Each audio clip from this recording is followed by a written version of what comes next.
咱台湾拉丁美洲友邦巴拉圭总是宣布甲中国的外交官市委赶出境，因为这个市委是干涉因的内政，煽动巴拉圭甲咱台湾断交。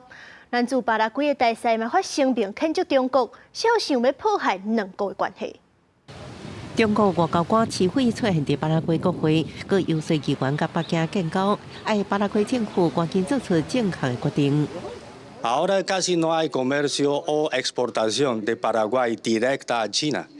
Es una gran lástima. Los paraguayos están regalando su ganancia a intermediarios, pero con relación diplomática con China, ustedes pueden ganar más. 巴拉圭是咱伫拉丁美洲唯一友邦，市委原本是去巴拉圭参加联合国教科文组织年度会议，却无去，反倒但走去首都亚松森的国会，煽动巴国放弃台湾，引起外交风波。巴拉圭外交部透过声明撤销伊的签证，宣布伊因为干预政治，被列为无受欢迎人物，24小时内爱出境。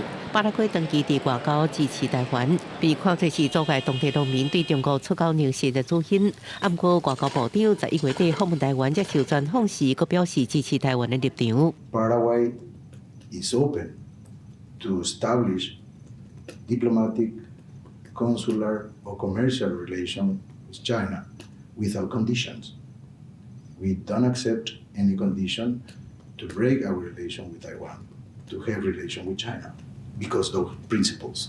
中国外交部还未有回应，但驻巴拉圭大使馆是透过社群媒体声明，谴责中国想要破坏台巴友谊。台湾是一个主权独立国家，市委或者是中国外交部的评论，拢无法度改变这事实。中共政权唔捌也无可能代表台湾。公司新闻陈慧珍报道。